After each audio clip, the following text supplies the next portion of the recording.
Looking for a quick tip to improve your profits? Well, watch on.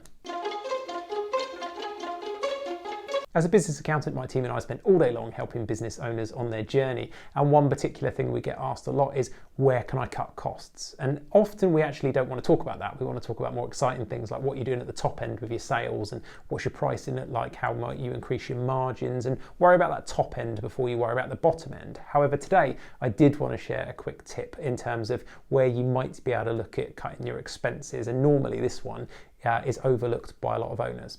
But before I get into it, if you like these type of videos, make sure to click the subscribe button and the bell below so you get notified whenever we release more video just like this one. So bank charges, what's the excitement? Well, actually what prompted this video was Barclays. They're a great business bank in general, but what they did in recent weeks is update their charges. Now those charges have had a slight tweak. Now what they operate is something called tariffs. And what we see with business owners when we look at their accounts is sometimes you can see some quite high bank charges than you're used to seeing in other business accounts. You think, well, why is that? And when you dig, quite often you find they haven't considered the tariffs they're on. So business banking, charges work differently for lots of different banks. And I'd say to you, when you're looking around for a new business bank, do your homework. It's not always about the monthly fee they charge or the lack of monthly fee they charge. You've got to look at the whole picture and also look at what you're doing as a business, what your needs are. Now, quite often, especially through the pandemic, when the needs have been simple, people have gone to Starling. And the reason that is there's no monthly charge, for example, and mainly because during the pandemic, they were pretty much the only business bank you could get an account with. I understand through experiences of some of our new startups recently that that's become a little bit more difficult than it was, say, 6 to 8 months ago to get a business account. They've been a little bit more picky, but ultimately it's still a great bank. So there's two really good banks there that seem to be operating.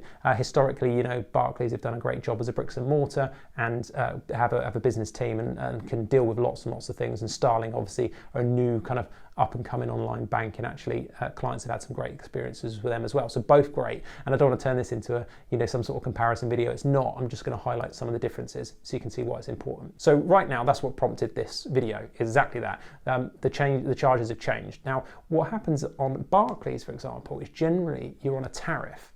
And what might happen is if you pay everything electronically, but that wasn't always the case, maybe you've been running a couple of years and actually used to have some cash payments, the person who opened your account might have suggested, well, go on this mixed payment account. So then when you pay some of your money in, what will happen is you won't get charged loads, because I don't know if you know this, but generally if you pay cash, for example, into your business bank account, whether Starling or whether Barclays in this example, you're going to end up paying money to the bank in bank fees to do that. It's not like a personal account, you actually get charged for paying that kind of cash in. So now and again, those fees vary, I'll touch on those in a minute.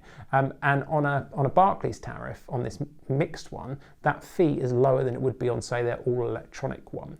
But what it does mean is on the mixed, you're going to pay for all the electronic transactions. And of course, as we've moved now to using your app, a lot of the time you predominantly are going to be using electronic payments. And we've seen that's one big issue is people haven't reviewed those, stayed on a mixed tariff and found they're getting charged 35p for every single electronic transaction they're making. And that really does add up as your business grows. So check your tariff. That's the key point with that. If you're with any kind of these bigger high street banks, make sure you check those tariffs, make sure you're on the right one.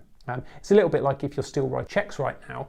They do have their place, even we use them on occasion for certain things, but they're £1.50 a check now every time you write them out. So, and again, if you're on a different tariff, they might be slightly cheaper, but on an electronic tariff, for example, they're £1.50. So you should be thinking about, do I need to be writing these checks? Can we change our behaviour as a business and how we operate to mean we eliminate them? Because again, if you're writing 10 of them a month, it's going to add up over a year. Small margins, but they all add up overall. And again, the smaller your business, probably the more impact that's going to have on your overall profits. So do bear that in mind. But we have seen charges in big business get wildly out of control as well. Now, the other thing to consider is go on, and especially this could be whether you're just setting up a new bank or whether you've got an existing one. Go and have a look around and see what the charges are. They're pretty openly displayed now, but you often get charged for things you might not think about. So for example, Starling looks great. No monthly fee, but if you get paid non-sterling, so non-pound, you imagine your bank account's in pound sterling, you get paid in euros into that account, they'll charge you a percentage conversion fee to do that. So,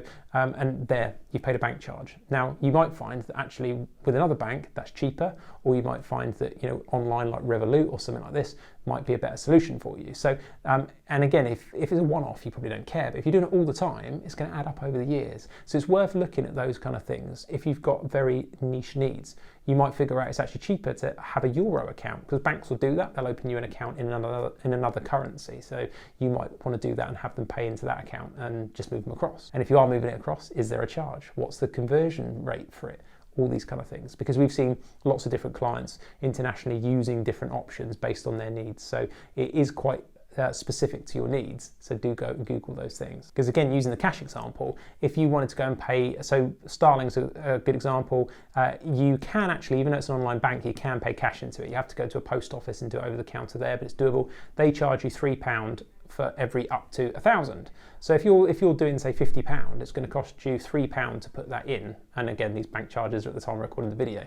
If you do it Barclays, depending on the tariff, for example, if you're on an e-payments one, it's generally £1.50 for the first 100. So your 50 is actually cheaper to pay in a Barclays account than it is in a Starling. But then if you're paying, say, 400, it's probably not. So it really is dependent on your situation. So just check those charges out. Now, the other thing I want to point out with bank charges, especially if you've been going for a while, is just review what that breakdown is, because you might have things in there like overdraft fees. So normally if you arrange a business overdraft, you'll have a percentage sort of interest rate. So it might be like 15% on the actual overdraft balance itself if you're in that minus every month.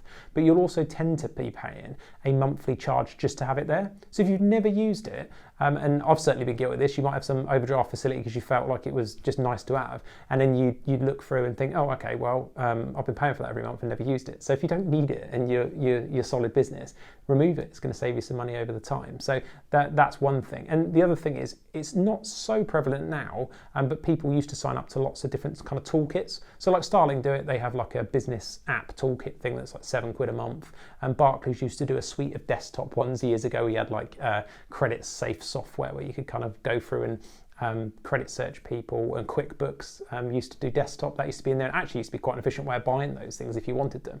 But again, if you're not using them because you've gone online and just not reviewed it, you could also be paying for some sort of subscriptions that you're not actually using. So definitely check those out as part of the breakdown. Normally what happens, I think it's quite easy to delete the emails. They'll send you an email each month saying, here's an invoice for your bank's service charges. Most people just kind of just delete them, ignore them, don't read them. But do, on this occasion, go and review them and just see what you're paying and why. And there you go. And hopefully when you do this, you'll then get a better understanding of whether you're actually paying the right amount of bank charges. So action points for you there.